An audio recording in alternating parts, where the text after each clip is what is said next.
আমি তো অলৰেডি ভাবিছোঁ আমি 2 লাখ ভোট পাম বুলি ভাবিছোঁ এক্সট্ৰা এক্সিছ এতিয়া বিজেপি দুটা টিম আছে এটা বি টিম এটা এ টিম সো আমি জিকাটো কনফাৰ্ম বিজেপিৰ এমপিটো লেংগুৱেজ প্ৰব্লেম আছে ডেটছ অল যিজন চিফ বুলি কয় আমাৰ হাগ্ৰামা ছাৰক মই তেখেতক ধন্যবাদ দিছোঁ তেখেত মোক টিকেটটো প্ৰদান কৰাৰ কাৰণে আৰু ফৰ্মেলিটি অলমষ্ট অভাৰ হৈ গ'ল এতিয়া আমি এজ এ কেণ্ডিডেট হিচাপে গাঁৱে গাঁৱে ঘৰে ঘৰে ডোৰ টু ডোৰ কেম্পেইনিং কৰাটো আমি ষ্টাৰ্ট কৰিবলৈ ধৰিছোঁ আমি এইটো ষ্টাৰ্ট কৰিম আমাৰ উদ্দেশ্য এটাই আমাক শান্তি লাগে আমাক প্ৰগ্ৰেছ লাগে আমাক ৰেছপেক্ট লাগে যিখিনি বস্তু আমি কিনিব দৰকাৰ নাই সংবিধানে দিয়া বস্তুটো আমি বিচাৰিম আৰু সেই সংবিধান দিয়া বস্তুটো ৰাস্তাত পদূলি বিচাৰি পোৱা বস্তু নহয় এইটো মানুহে বিচাৰিব জানিব লাগিব আৰু এইটো হ'ল কনষ্টিটিউশ্যনেল ৰাইট বুলি কয় এতিয়া ৰুলিং গভৰ্ণমেণ্টে কনষ্টিটিউশ্যনটো চেঞ্জ কৰিবলৈ গৈ আছে কনষ্টিটিউশ্যনটো যেতিয়া চেঞ্জ হৈ যাব আমি ট্ৰাইবেলৰ যিমান ৰাইট আছে চব ডাইলিউট হৈ গুচি যাব মিচিং দেউৰী বুলি ক'বলৈ ভাষা নাথাকিব বড়োলেণ্ডৰ বড়ো ভাষা নাথাকিব বিকজ থিয়ৰী এটা আহিছে one language one country one religion one nation one culture one language বুলি ক'লে তেতিয়া আপোনালোকৰ বড়ো লেংগুৱেজ মিনিংলেছ হৈ যাব মোৰ দেউৰী লেংগুৱেজ মিনিংলেছ হৈ যাব মিচিং ভাষা মিনিংলেছ হৈ যাব নেপালী ভাষা মিনিংলেছ হৈ যাব হয়নে নহয় সেইকাৰণে আমি সেইটোৱে বিচাৰিছোঁ আমাৰ উদ্দেশ্য এটাই যে সংবিধান যিটো কনষ্টিটিউশ্যন এতিয়া ৰিড্ৰাফ্ট কৰিবলৈ গৈ আছে সেইটো আমি প্ৰটেকশ্যন দিবলৈ বিচাৰিছোঁ আৰু আমি প্ৰটেকশ্যনটো দিয়াটো কনফাৰ্ম আৰু এটা ইয়াতে কথা হৈছে কি আজিকালি মানুহৰ ফ্ৰীডমটো কাৰ্টেল কৰি দিছে খ্ৰীষ্টানসকলে এতিয়া প্ৰেয়াৰ ছাৰ্ভিচ কৰিব নোৱাৰে হয়নে নহয় চ' আমাৰ কেইটামান ফাণ্ডামেণ্টেল ৰাইট আছে ৰিলিজিয়াছ ৰাইট আছে ইণ্ডিয়া বিং এ ছিকুলাৰ কাণ্ট্ৰি এতিয়া ছিকুলাৰিজমটো ইহঁতে এই ছিকুলাৰিজম শব্দটোৱে ডিলিট কৰিব এতিয়া সংবিধান হ'ব তেতিয়াহ'লে আমাৰ জীয়াই থকা অধিকাৰটোৱে নাই কিয়কি ফ্ৰীডম অফ স্পীচ বুলি আছে ফ্ৰীডম অফ এক্সপ্ৰেছন বুলি আছে তাৰপিছত ফ্ৰীডম অফ ৰিলিজন আপোনালোকৰ আছে ছিকুলাৰিজম সেই ছিকুলাৰিজমৰ সকলো ধৰ্মই ইণ্ডিয়া এজ এ হিন্দু কাণ্ট্ৰিটো ক'তো উল্লেখ কৰা নাই ইণ্ডিয়া ছিকুলাৰিজম বুলি কোৱাৰ লগে লগে তাতে হিন্দু মুছলিম ট্ৰাইবেলিজিয়াম লৈ পেলাই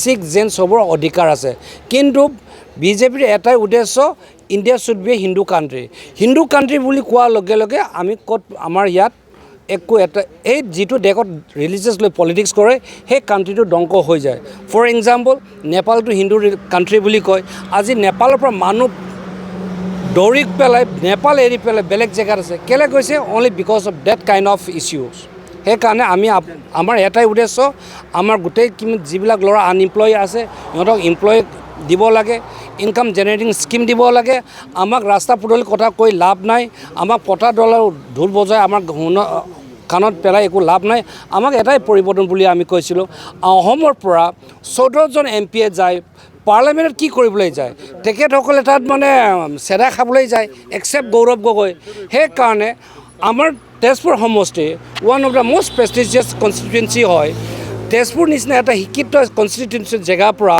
তাত গৈ পেলাই ৰাইজৰ দুখ সুখটো এক্সপ্ৰেছ কৰিব পাৰিব লাগিব সদনত মাত মাতিব লাগিব এই এনেকুৱা মানুহ মই নিজকে ভাবিছোঁ that I am capable enough to place our grievance in the house and demand our right in the house that's all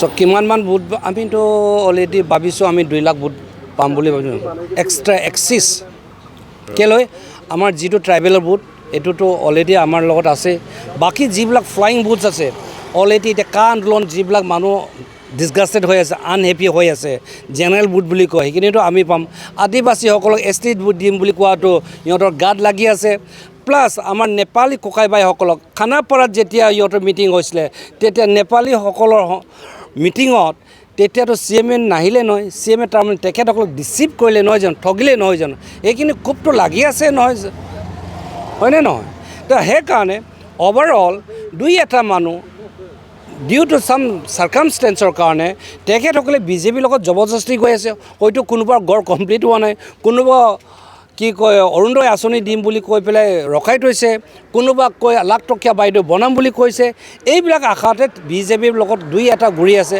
কিন্তু যিটো কনচিয়াছ ভোট বুলি কয় ছেক্ৰেট বেলেট পেপাৰত ছেক্ৰেট ভোটিং যেতিয়া হ'ব বিজেপিক ভোট দিয়াটো একেবাৰে এবাৰ নীল বুলি নকওঁ, পাব, কিন্তু সিহঁতে এবাৰ কমাটো একেবাৰে কনফাৰ্ম বুলি আমি ভাবিছোঁ।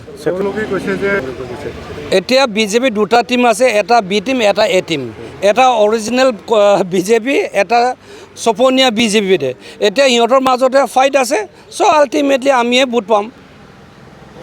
চ' আমি জিকাটো কনফাৰ্ম। আৰু বিজেপিটো এনেকুৱা নহয় যে কোনোবা ধাৰ খাই থকা নাই, পাব্লিক যি দি পাৰ্টিত যাব পাৰে। এতিয়া কোনোবাই এটা টিকা কৰিছে, পইচা পোৱা নাই, সেই পইচাখিনি পাবৰ কাৰণে আজি বিজেপিৰ নাম গান গাই আছে। কোনোবাই পইচা পোৱা নাই টিকা কৰি, তৰি সি দিব নেকি আপোনাৰ বিজেপি ভোট? কেতিয়াও নিদিয়ে। আল্টিমেটলি আমি মানুহ হয়, আমাৰ জীয়াই থাকিবলৈ অধিকাৰ এটা লাগে, আমাক ইনকাম এটা লাগে।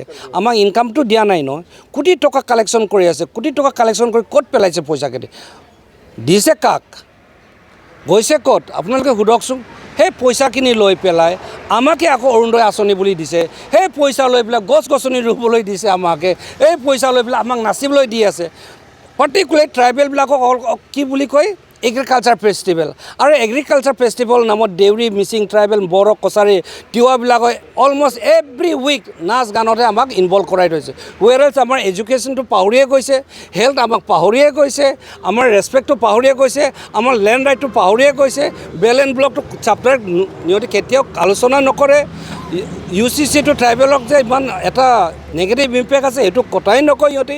হাইকোৰ্টৰ ষ্টেণ্ডিং অৰ্ডাৰ আছে ট্ৰাইবেল বেল ব্লকৰ ইনক্লজাৰ ইভেকশ্যন কৰিব লাগে বুলি কৈছে, সেইটোতো কোনো এটা চৰকাৰে কাউন্সিল কৰি নিদিলে। হয়, তাতে দুই এটা ট্ৰাইবেলৰ লিডাৰ আছে, যাক মই কওঁ য়েছ মেন। সেই তেখেতসকলে হয়তো নিজৰ স্বাৰ্থৰ কাৰণে মনে মনে আছে, that could be the one of the reason. কিন্তু অভাৰঅল ট্ৰাইবেল মানুহে এবাৰ বিজেপিক ভোট নিদিয়ে। Enough is enough. কংগ্ৰেছো এতিয়া যুঁজ দি আছে। কংগ্ৰেছটো কি ক'ম আৰু, কংগ্ৰেছটো ভাল আছিলে। কংগ্ৰেছৰ আগৰ দিনৰ সূতা কম্বল বিজনেছ কৰিছিলে তেখেতসকলে। সেই সময়ত যদি মানুহ সিহঁতৰ বেজটো বনোৱাহেঁতেন আজি কংগ্ৰেছক কোনো হাৰাব নোৱাৰিলেহেঁতেন। কংগ্ৰেছত যিসকল আছিলে ব্যাকুম নেতা তেখেতসকলে এতিয়া এ টিম না বি টিম বিজেপিৰ হৈ আছে। কংগ্ৰেছৰ শব্দটো ক'ত আছে এতিয়া? কংগ্ৰেছক ৰাইজে বেয়া পোৱা নাই, কংগ্ৰেছৰ মানুহে ভাল পায়, কিন্তু কংগ্ৰেছৰ কম্পিটেণ্ট লিডাৰেই নাই। কংগ্ৰেছৰ যিজন আজিৰ ডেটত তেজপুৰ সমষ্টিপে খেলিবলৈ গৈছে, weather he is competent on, ৰাইজে চাব নহয়। হোৱাট ইজ হিজ কোৱালিফিকেশ্যন, ৰাইজে চাব নহয়। যে কংগ্ৰেছৰ কেণ্ডিডেটে পাৰ্লামেণ্টত গৈ পেলাই আমাৰ কিবা গৌৰৱ গগৈৰ নিচিনা তেখেতে তাত চিঞৰিব পাৰিব কি নোৱাৰে, ৰাইজৰতো ডাউট আছে। তেখেত কি ভাষা ভালকৈ ক'ব পাৰে কওক না মোক। He has a language problem ন। বিজেপিৰ MP টো লেংগুৱেজ প্ৰব্লেম আছে, ডেটছ অল। Thank U.